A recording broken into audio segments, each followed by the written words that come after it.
black people start a functioning black community, like we would leave you to it. I swear it's like you guys are allergic to books. Seneca Village in New York, 1857, they displaced an entire community, but we'll go. 9 years later, you have the New Orleans Massacre, roughly 200 people massacred. That's why they're calling it that, in case you get confused. Who couldn't help themselves, so 7 years later, they run it back in Colfax, Louisiana, for an additional 150 lives. We couldn't even get to the 1900s without an additional one and a coup, so that is the Wilmington Coup and Massacre, cost you an additional 60 lives. Bringing it into the 1900s, we have the Atlanta Race Massacre, costing an additional 25 lives.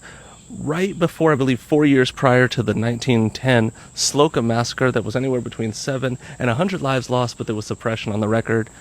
Ooh, wonder why. Can't make sure we give out the correct information on the evil we done did.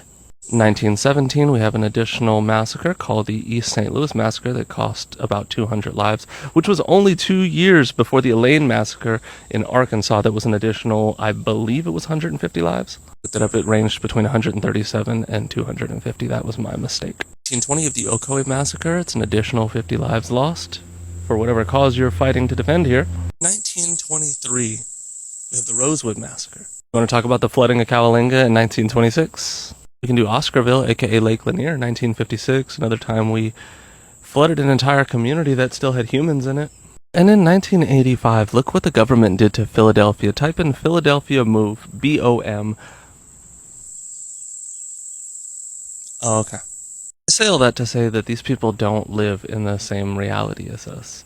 We are now at the point where we are trying to convey, convince, conversate with people who don't live in the same reality.